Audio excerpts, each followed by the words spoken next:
Austrian ambassador to Nigeria, Thomas Schillinger, commended Enugu's friendly business, which he said encouraged Austrian development partners and investors to engage with the state.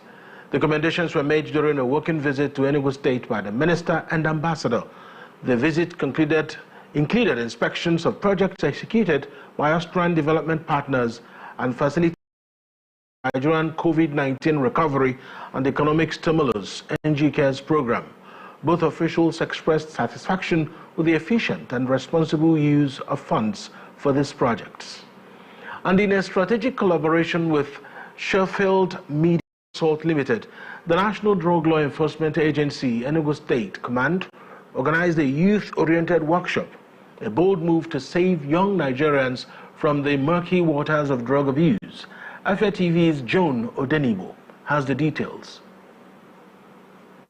In a significant move to alter the trajectory of youth stuck in a web of drug abuse, the National Drug Law Enforcement Agency, Enugu State Command, in partnership with Sheffield Media Consult Limited, today organized a workshop aimed at addressing the rising menace of drug abuse among youth in Enugu State. The event held in Enugu State brought together key stakeholders, community leaders and members of the public, especially women and youth. Themed War Against Drug Abuse in Enugu State, the workshop was designed to highlight the growing challenge of drug use among the younger population and provide practical solutions to combat these societal issues. Speaking in an interview, Commander Abel Sunu Wadahi, Enugu State Commander of Nigerian Drug Law Enforcement Agency, highlighted the challenges leading to drug abuse, noting that today's workshop reached the right audience. So many causes: frustration, lack of job, so understand, maybe family issue. These are things that some of them peer pressure from school. You want to belong. If you didn't do this, we are not going to accept you in this thing. And that is the truth. So our plan is that we will continue to expand, even though we have a logistic problem. But again, I know the governor is listening, and I know he will help us. This year, we are talking about 47,000. I'm sure we will reach up to 1 million people this year. In their separate speeches, Mrs. Onyinye Ubago, wife of the chairman, Isuzu Local Government, and Ambassador Amaka Nweke, president of the Women Support Women Community Network, highlighted plans to address youth issues and combat drug abuse while urging women and mothers to play their roles in the society. In the course of writing the plans that we have for issues of local government, the issue of drug abuse came up as one of the key programs we're going to have in our local government. So because we know we've had series of deaths come from drug abuse, young men, promising young men dying from, abuse of drugs and the rest of it. So it's a call to us as local government bodies to know how to reach out to our young men and our children. So we'll start from the young children in our local government to begin to sensitize them in ways that they will know the risk that comes with the abuse of drugs. I call on every woman across the globe to show some concern, some level of concern about their children, so that we can prevent them. Because when they get into this drug abuse, it is not that easy to rehabilitate them. It is important we prevent them by being close to them, monitoring them when they are alone, find out what they are doing, find out the kind of content they go into the internet to search for. It is very, very important. Sheffield Media Consult, represented by the National Coordinator Williams Chessy Jr., highlighted the objectives of the workshop, stressing the importance of adequate funding for the NDLEA. You can see the crowd, the number of people that attended the seminar, the sensitization. That's to tell you that people are really serious about it and people are interested in it. What we need to do now is to take it further, not just stop from here. Our aim is to reach each and every local government, every council ward, talk to traditional rulers, talk to religious leaders, talk to market women, talk to parent association, to pass the message to them. In Nigeria here, the organization that is responsible for taking care of such things is NDLEA. If you look at the annual budget, there's nothing to go home, right on, Baba. Absolutely nothing. So they need more funding to do this. On her part, Joy Solomon, a core member, shared her motivation for attending today's workshop while highlighting the key insights she gained from the session. We should be mindful of the kind of friends we have around us. Like, as one of the speakers said, peer pressure can lead to abusing of drugs. It might not be your intention, but due to kind of fresh move around with and all that. But I also take the point that emotional imbalance can also cause drug abuse, because you are looking for something to wave off the pressure of everything that is happening around you. While highlighting the causes and implication of drug abuse, an inmate made a call to youth to avoid falling into its trap. Actually, from my point of view, the cause is actually the situation whereby I tend to be bored, or probably peer pressure as well can be a cause of not staying up or for not being close to drugs. It's not good for youth to endure in having drug abuse because it causes a lot of damage health-wise. I have been into drugs for probably 10 years now, and it's a good thing that I've been admitted to rehab so that I can abstain from drugs. I will just have to advise everyone to stay away from drugs because drug kills. The workshop featured presentations from experts in the field of addiction, counseling, public health and social work.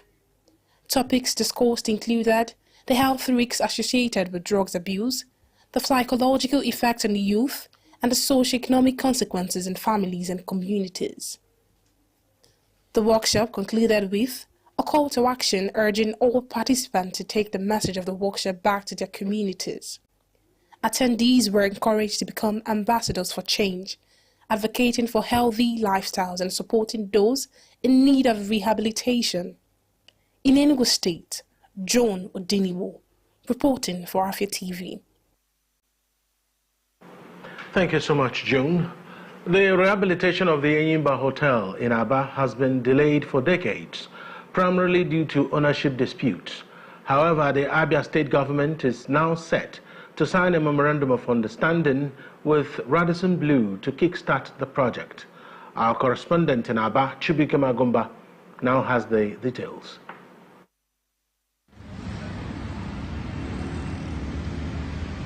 The Enyimba Hotel, once an iconic landmark in Aba, has remained abandoned for over 20 years. In July 2023, Governor Oti visited the building site with hopes of rehabilitating the hotel. However, a visit to the site reveals that work is yet to commence since the governor's visit in 2023.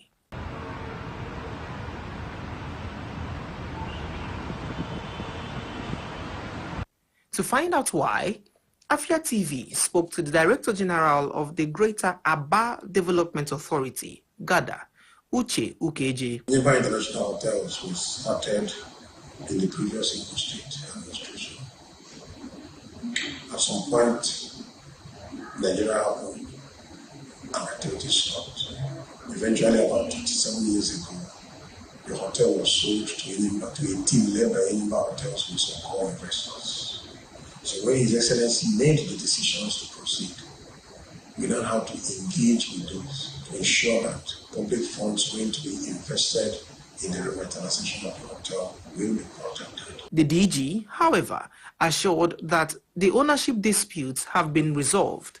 He disclosed that the state government is preparing to sign an MOU with Radisson Blu, a renowned international hotel chain, to transform the Enyimba Hotel into a luxury facility with state-of-the-art amenities. That aspect of it has been completed. A decision was also made that it is the top-of-the-range hotel that the people of Aba desires. And after a rigorous interview and review of all the global brands, it was settled for Radisson Blu. And contact was made with Radisson. I am happy to announce that an MOU, being a combination of all the efforts we did so far for the revitalization of the hotel, will be signed on the 9th of February in Nigeria. Radisson is sending a team here. Additionally, the Director General highlighted broader plans to boost the hospitality sector in our profile. The hotel, His Excellency is building a hospitality and entertainment hub. Across from the hotel is going to be an exhibition and conference center. The other side of the road will be a park. So we're going to have a zone in Aba that caters for both entertainment, hospitality, conferences, and exhibitions. So we're not just looking at the hotel as an item. His Excellency has an expanded view, a more expansive objective for the city. So you don't only come to the hotel for leisure, you can also come to the hotel for conference. You can also come to the hotel as a family. There is something for everyone. The Enyimba Hotel's revival offers hope for Aba's hospitality sector. With ownership issues resolved, all eyes are on the government to deliver on its promises and attract meaningful development. In Aba, Chibuike Magwomba, reporting for Afia TV. Thank you, Chibikim. The Chuba Okadibo International Airport in Ebonyi State, despite gulping 55.7 billion naira, remains non-operational, with its last flight recorded in June 2023. The project, initiated by the former governor and current Minister of Works, Dave Umahi, cost approximately 42 billion naira to construct in 2023. The airport was officially inaugurated in April 26, 2023, with 2 Air Peace flights landing during a ceremony attended by top government officials and dignitaries from across the country. However, flaws in the runway's construction render the airport unusable. On the advice of the Ministry of Aviation and Aerospace Development, Governor Francis Nwifuru announced plans last year to fix the runway at a cost of 13.7 billion naira. And detained leader of the indigenous people of Biafra, IPOB, Nnamdi Kanu, has attributed the delays in his case to political factors rather than legal or judicial ones. Kanu's legal team, led by Aloy Ejimako, disclosed this during a press briefing in Abuja on Thursday. They described the trial as a form of persecution and state-approved extrajudicial detention. The lawyers highlighted that after requesting the presiding judge, Justice Binta Nyako, to withdraw from the case due to alleged violations of a Supreme Court decision regarding Kanu's bail and his fundamental rights, they have yet to receive any official communication about the case being reassigned to a new judge. Additionally, they accused the federal government of ignoring multiple rulings by both local and international courts concerning the alleged infringement of Kanu's and his supporters' rights. They also noted that the Court of Appeal has delayed ruling on the 3 appeals seeking to reinstate Kanu's bail as directed by the Supreme Court. We'll take a break here on the news today. When we return, we have stories from the national scene. Stay with us.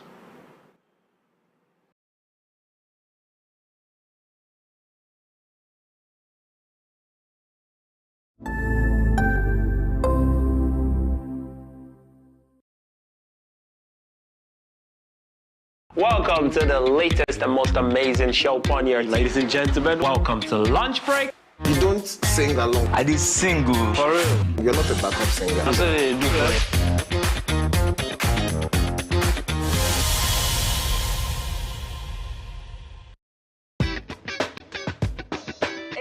New week and another opportunity for us to gist, I need to tell you, bring all the spice, all the things that are hot, trending, and exclusive on social media. Sometimes I know there's constructive criticism. I know that you know how to quote it. So for the people that don't understand, I want to be like, oh, why are you doing this? Please, I'm not a cross-dresser. I'm only doing this because of the money on Facebook. There are some people you need to just tell the truth brutally. Let it hurt them. Give it hot. Afia TV official, exclusive every weekday on Afia TV.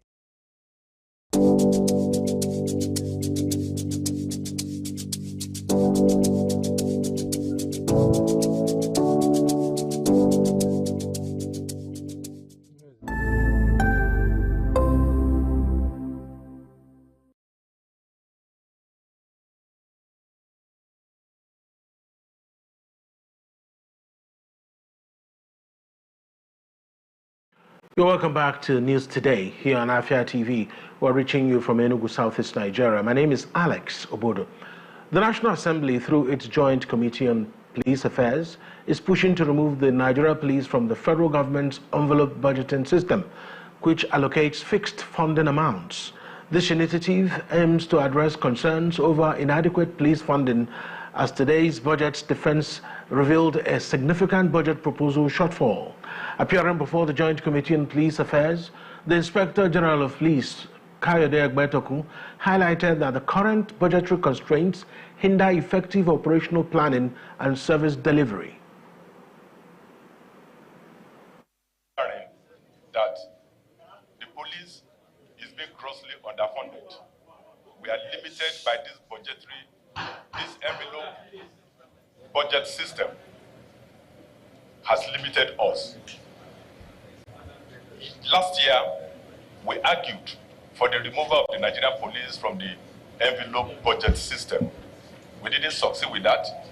We would not have been able to achieve all that we achieved in 2024 if Mr. President has not intervened effectively. A lot of time we have had to go to Mr. President and he has intervened. We have been able to assess some special intervention in the course of our operations in 2024, and that really helped us to deliver on our mandates as much as we were able to do in 2024. Otherwise, we depend only on the budgetary allocation appropriated and released to us.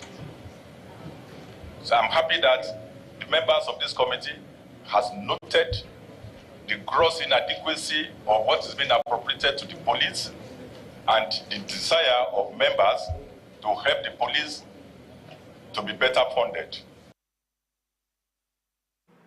Lawmakers argued that a more flexible budgeting approach would better support the police in enhancing national security and effective communication.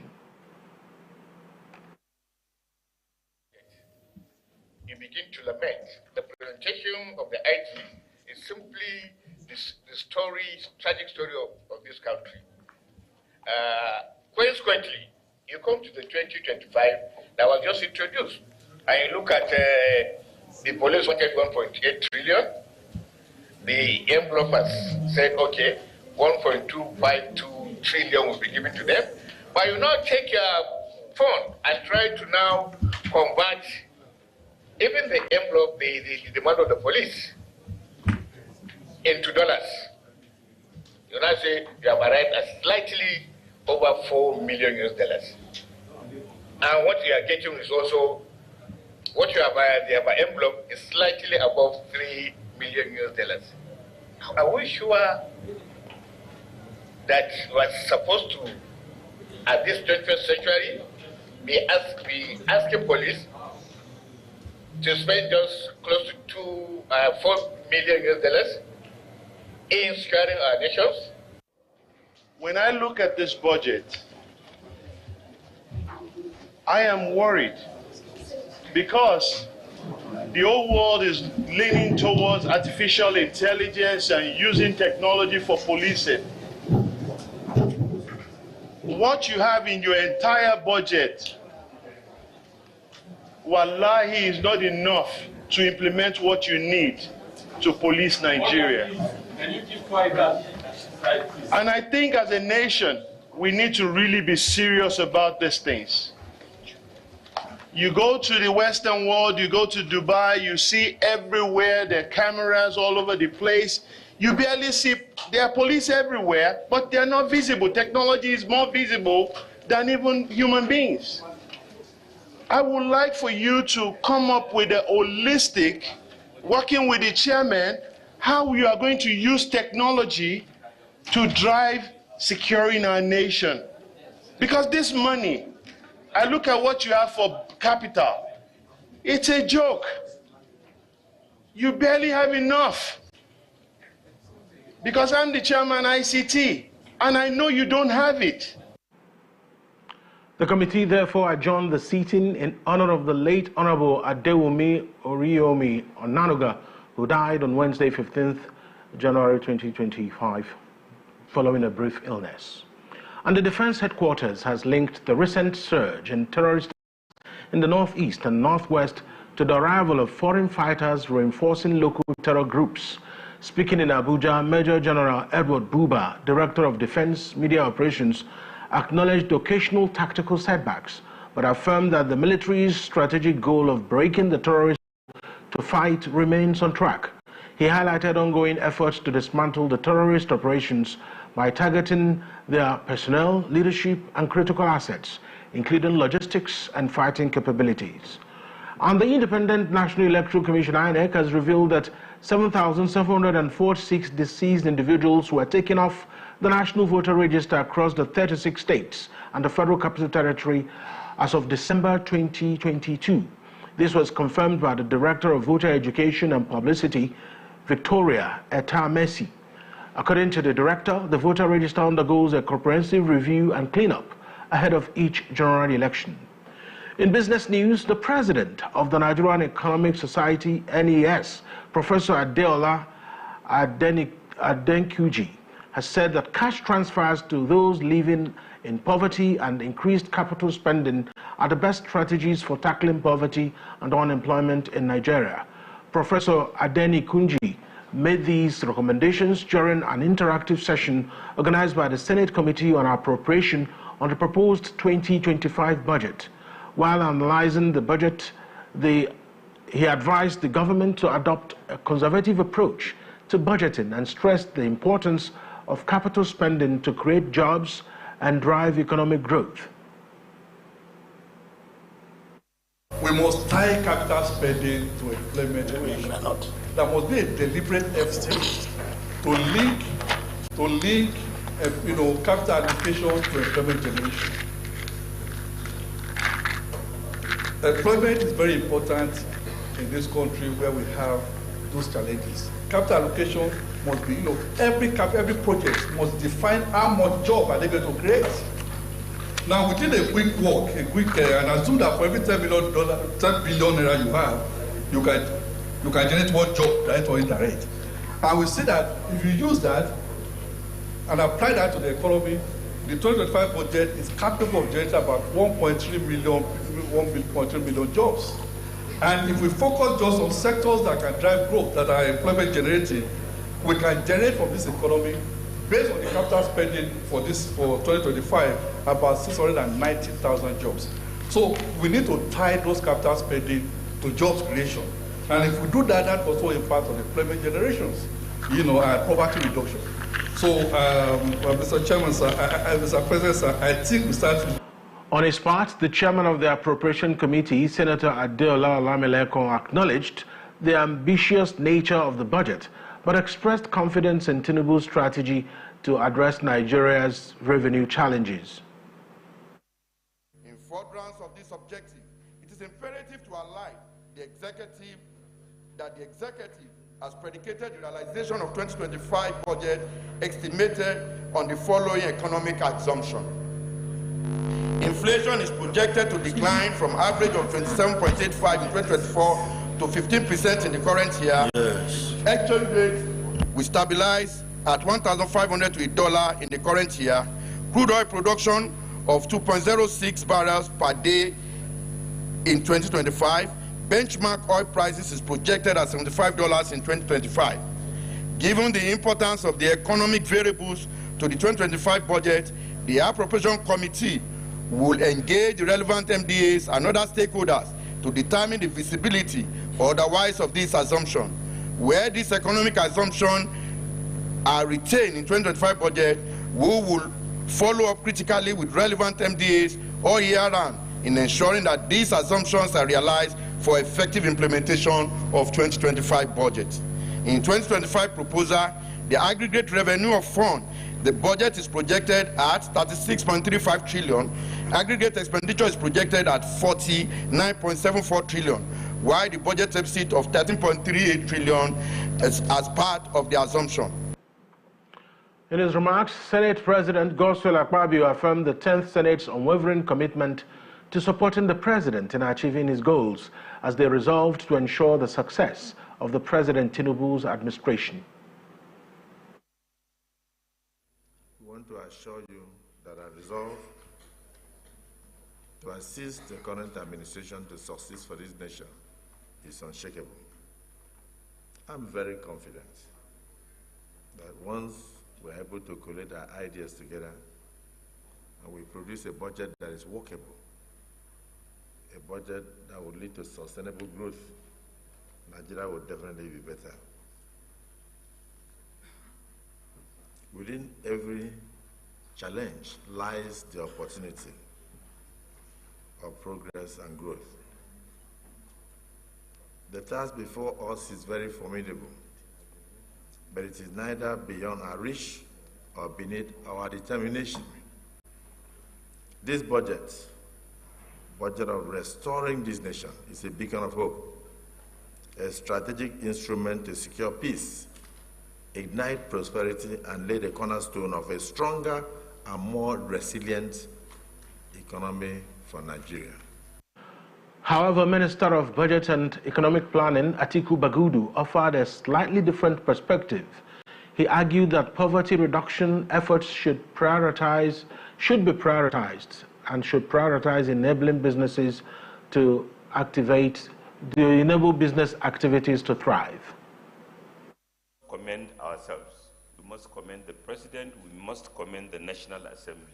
Because when we say we have generated 3/4 of growth, 3.2, 3.4, to many people it seems small.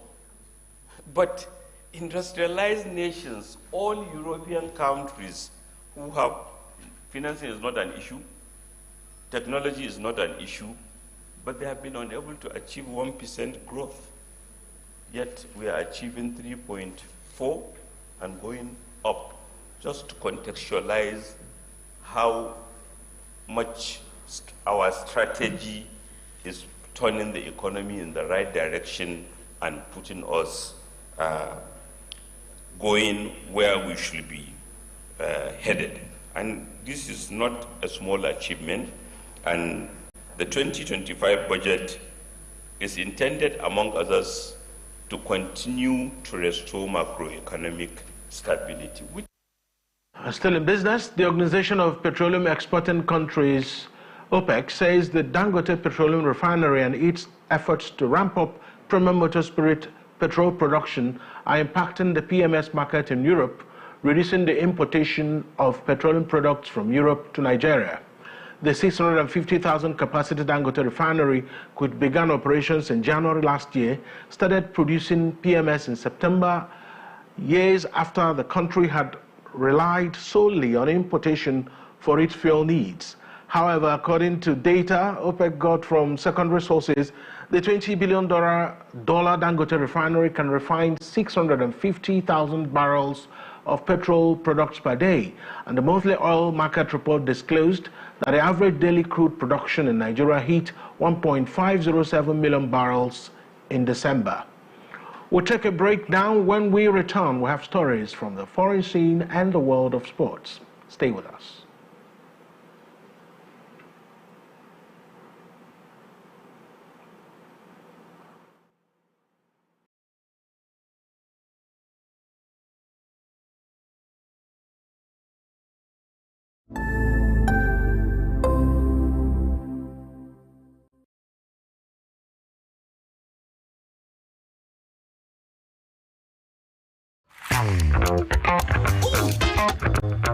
Time check, it's 2 p.m. and it's time for us to vibe, chill, and relax. Ladies and gentlemen, welcome to Lunch Break on Afia TV. So Lunch Break is all about the music, it's all about fun, it's all about entertainment, it's all about entertaining gossip and stories from social, it's all about the latest trends, it's about what's lit, it's all about the games with our guests, and yes, in general, I like to say it's all about the vibes and vibes only.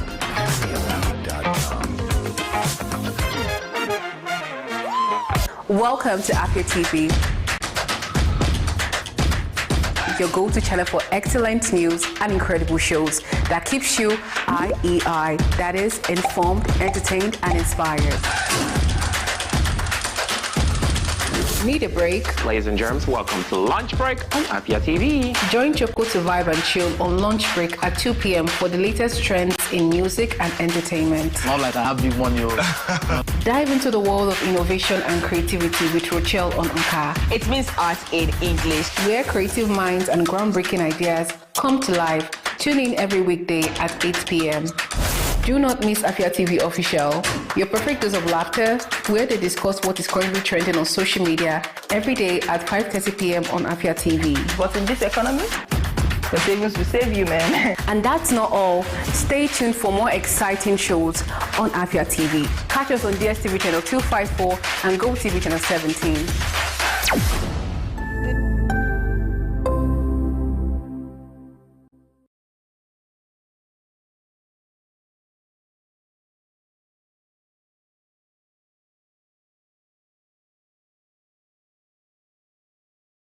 You're welcome back to Afia TV News today.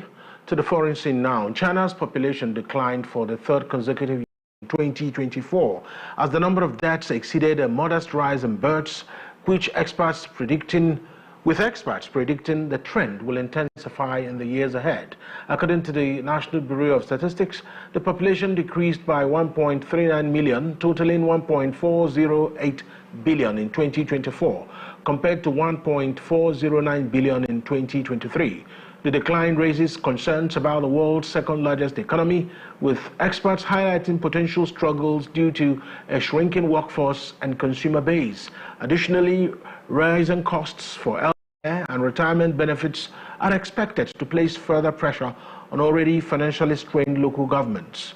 In 2024, China saw 9.54 million births, up from 9.02 million in 2023, resulting in a slight increase in the birth rate, which rose to 6.077 per 1,000 people compared to 6.39 in the previous year. The number of deaths decreased slightly from the 11.1 million in 2023. And China's falling birth rates have been attributed to the one-child policy, which was in effect from 1980 to 2015, as well as rapid urbanization. And Prime Minister Benjamin Netanyahu's office on Friday said that the Israeli cabinet is set to convene to approve a deal with the Palestinian militant group Hamas for a ceasefire on the Gaza Strip and the release of hostages. Despite this, Israeli airstrikes on Gaza continued, and Palestinian authorities reported that at least 86 people were killed the day after the truce was announced. The vote on the deal was initially delayed due to disagreement within the cabinet, with Israel blaming Hamas for the hold-up. However, Netanyahu's office confirmed that approval was imminent. A security cabinet meeting is scheduled for Friday, following a full cabinet meeting to finalize the approval. It remains unclear whether the full cabinet will meet on Friday or Saturday, or if there will be a delay to the ceasefire scheduled to begin on Sunday. White House spokesman John Kirby stated that the U.S. believes the agreement is on track and expects the ceasefire to take effect as soon as late this weekend. And outgoing Democratic United States President Joe Biden said on Thursday that Israeli Prime Minister Benjamin Netanyahu has to find a way to accommodate the legitimate concerns of Palestinians for the long-term sustainability of Israel. Biden faced criticism from multiple human rights advocates for his military and diplomatic support for Israel during its military assault on Gaza that has killed tens of thousands and led to accusations of war crimes and genocide. Israel denies the accusations. Biden has at times been critical of Netanyahu, but maintained firm support for Washington's ally. Washington said on Thursday it expected ceasefire deal between Israel and Palestinian Islamist group Hamas to go into effect on Sunday. According to Israeli tallies, the latest bloodshed in the decades-old Israeli-Palestinian conflict was triggered on October 7, 2023, when Hamas attacked Israel, killing 1,200 people, taking about 250 hostages. And in the world of sports, Enyimba has left the country for their CAF Confederations Cup Group D final match against Zamalek of Egypt. The team departed from Nnamdi Azikiwe International Airport in Abuja and is expected to arrive in Cairo on Friday. The match is set for Sunday, January 19th at the Cairo International Stadium. Currently, Stanley Eguma's team is in the third place with 5 points. Al Masry are in the first and second spots, while Mozambican side Black Bulls sit at the bottom of the table. There's more to come on the news. That's the discussion segment. Stay with us after the break.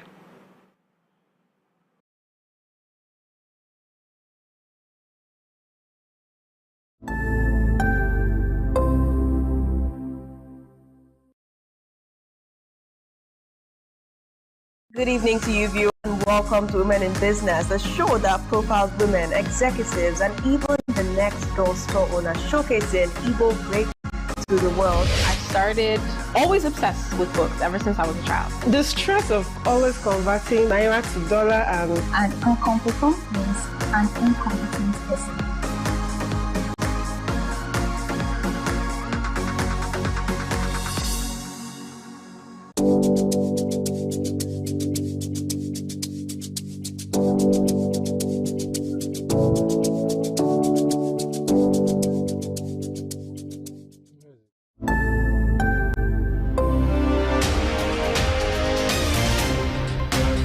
My name is Ubon Kings. I am Marvelous Akwamaga. I am Chioma Akbala. My name is Ifulaya Ndule, but I'm living in market speaking.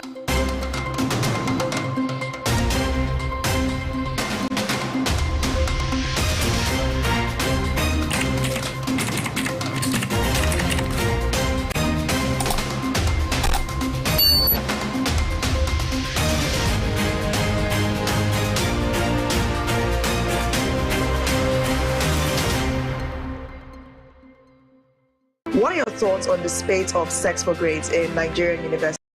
This very issue of owing salary should be criminalized. How can they amplify their voices? People don't have evidence. You want to get to know about it? Have to stay tuned right here on Afia Morning Show to get the pulse and the feel of that.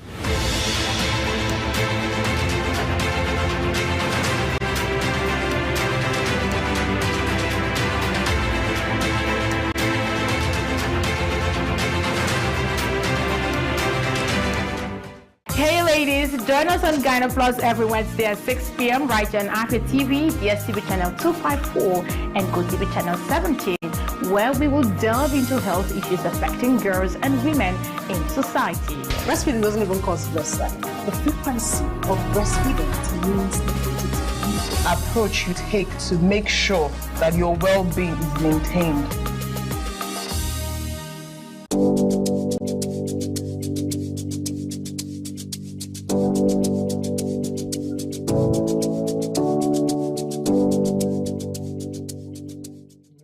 Welcome to the latest and most amazing show on your ladies and gentlemen. Welcome to Lunch Break.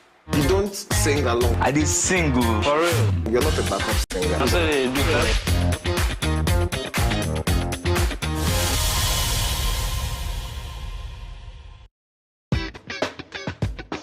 It's a brand new week and another opportunity for us to gist and me to tell you, bring all the spice, all the things that are hot, trending and exclusive on social media. Sometimes I know there's constructive criticism. I know that you know how to quote it. So for the people that don't understand, I want to be like, oh, why are you doing this? Please, I'm not a cross-dresser. I'm only doing this because of the money on Facebook. There are some people you need to just tell the truth brutally. Let it hurt them. Give it hot. Afia TV official, exclusive every weekday on Afia TV.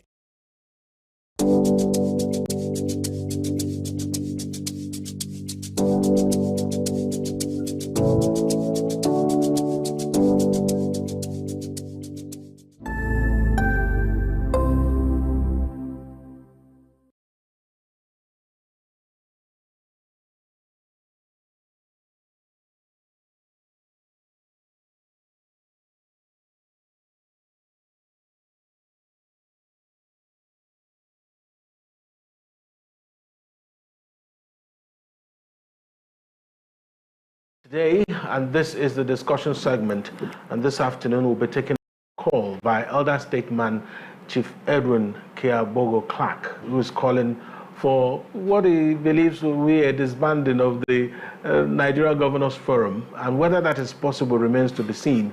He thinks that the Nigeria Governors Forum has constituted themselves as some kind of a stumbling block or a cabal, if you want to know. He thinks that they are now self-serving instead of actually serving the interests of their various states. Is this true? Is the elder statesman, is he seeing something we are not seeing? Well, to help us throw more light and have some perspectives on this is Chief Paul Nwosu, I should say, Sir Dr. Paul Nwosu. He is the immediate past commissioner for in Anambra State. You're welcome. Thank you for having our me. Studios. Thank you very much. Let's start by saying, were you surprised to see that Chief Edwin Clark made such a comment regarding the Nigeria Governors Forum? Well, I'm not surprised. I'm not surprised because in the past, you know, Edwin Clark, or Papa Clark, like I'll call him, has been, you know, making, you know, criticisms here and there. Obviously, that's what you expect from an elder statesman like that, you know, where he see the young politicians going wrong. I mean, it is in his place to correct them.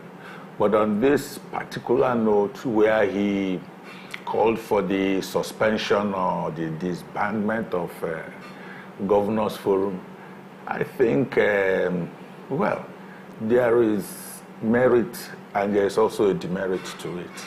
You know, I don't support it entirely, in the sense that there are certain things they have done and done right. In the first place, there is an advantage to cooperating, because what the Governors Forum is all about is, you know, the governors coming together, okay, comparing notes, discussing policies, and, you know, going back to their various domains, better enriched with the right kind of knowledge as to how to tackle the problems in their domain, okay?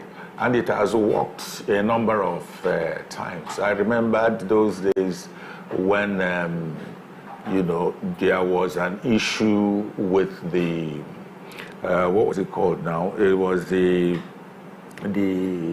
crude funds. I forgot what it was actually called. Excess crude account. Excess crude account. It was the Governors Forum that came together, okay? And there are a number of things like that they have come together to deal with, okay?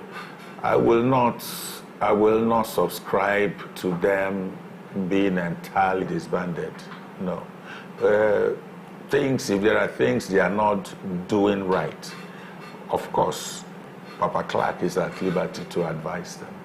And obviously, I know these are men, you know, with conscience and good sense of reasoning. They will, you know, adjust themselves and do the right thing. But what do you think Sir Edwin Clark saw that is making him say that? One of the things he said, that they formed themselves into a self-serving cabal, that interests they are pushing in the Governors Forum are interests that benefit them, especially their political ambitions. Either you want to be president, or you want to be vice president, you often see them banding together in groups and subgroups. You have the group of five, you have, you know, I'm sure you saw what played out in the 2023 election, where 5 governors were always together, moved away from the PDP, and were always, you know, trying to make fun of the party itself by showing that they are not supporting the party, but they could support the party, they have the capacity to do so, but they are not. Members of a larger body, the NGF, and finally, the activities affected the outcome of the 2023 election. Could this be one of the things Papa Clark, like you call him, it's maybe possible. referring to? You know, it's possible that Papa Clark is seeing it from his own perspective as being selfish and all that. But I can tell you too, you know, on the flip side, they will call it politics. They are simply playing the politics of the time. Remember that the republics before now, there was nothing like Governors Forum. Okay, so this is a contraption that, you know, was birthed with the recent politics that we are beginning to see. Okay, and politics, I must say, is all about self-interest.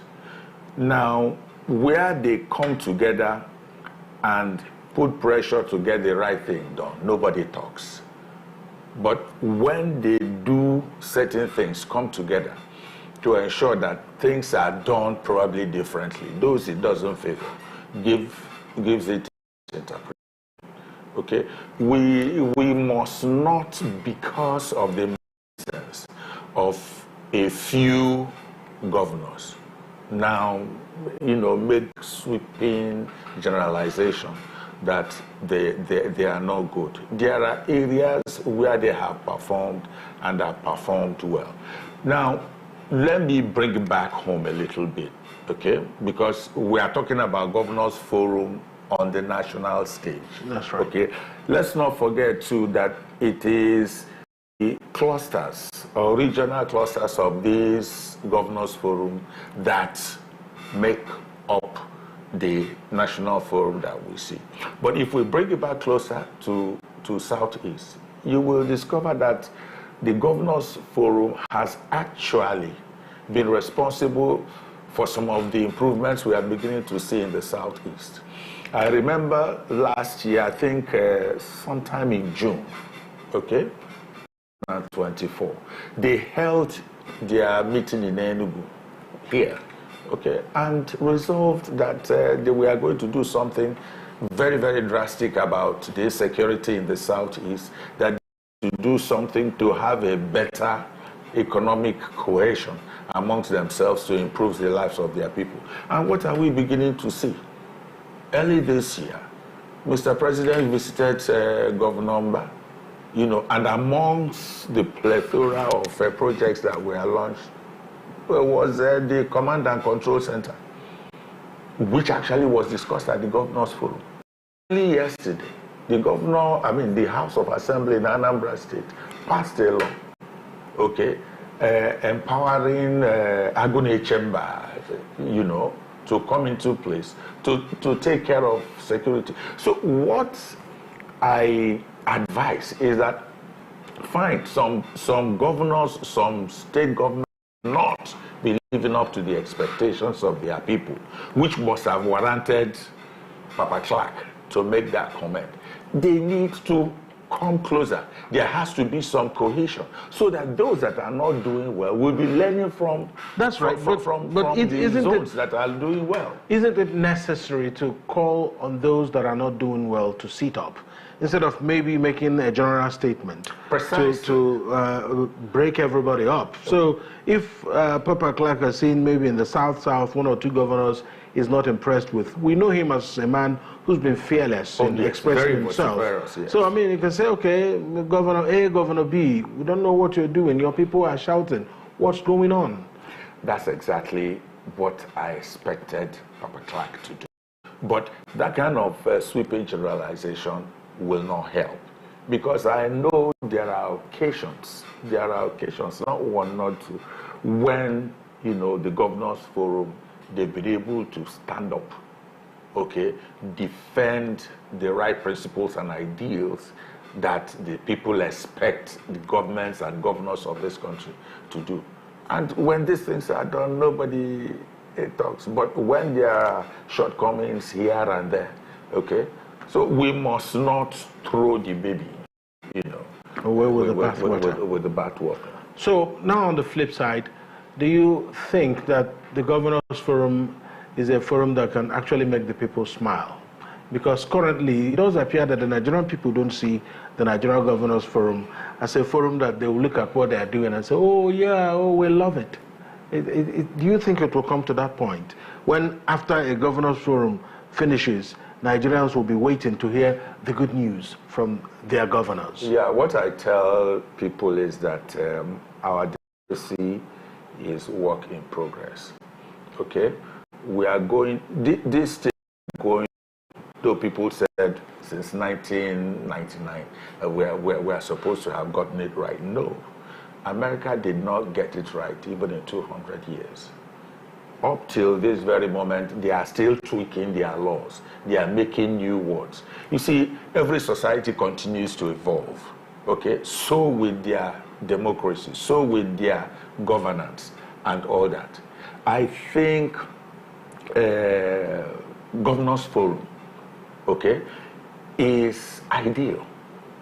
You see, don't forget that the people who constitute this forum, they are people who have sworn to protect the welfare, the interests of the people, their security and all that, to make the people happy. Because that's the essence of government, to make the people happy. Right. Every other thing is encapsulated. Just before I let you go, Okoye has been confirmed as MD/CEO of the Southeast Development Commission. Get your thoughts on that. Yes. We are all happy. You know, we worked together with Mark Okoye, and a very brilliant young man, okay? And the trajectory of his growth has been quite impressive. Now, for Mark coming on as the SEDC Managing Director will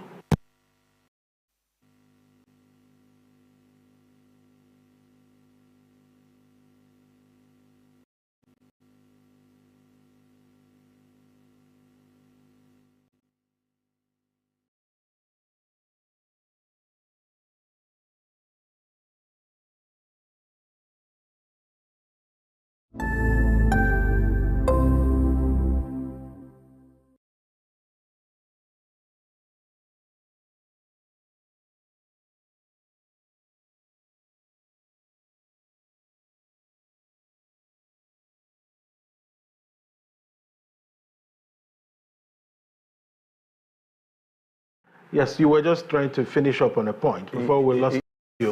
So Mike's appointment is a welcome one, because he will be a very big asset to the Southeast Development Commission, given his wealth of experience and given his energy, his work rate. Okay, and I dare say too that the Mark at the helm of affairs at SEDC. The Southeast Government Forum, Governors Forum, will now have a veritable partner. That's right. To be able to develop this. All right. Yes. We're totally out of time, but I needed to get your comments about Mark's confirmation. Thank you so much, Sir Dr. Paul Nwosu, immediate past Commissioner for Information in Anambra State. Thank you for coming on the news today. Thank you very much. Thank you. And to end the news today, here's a recap of our top stories. The Budget Minister, Atiku Bagudu, commends Enugu Governor for his administration's investments. On the national scene, INEC reveals the Commission has deleted over 7,000 names of deceased persons from the voters' register. In business news, we told you that the federal government has urged to implement the cash transfer for the poor and enhance capital spending initiatives. On the foreign scene, Netanyahu's office says Israel set to approve Gaza ceasefire and hostage deal. That's the news today. Thank you for watching. Do on all our social media handles at Afia TV Official. My name is Alex Obodo. Good afternoon.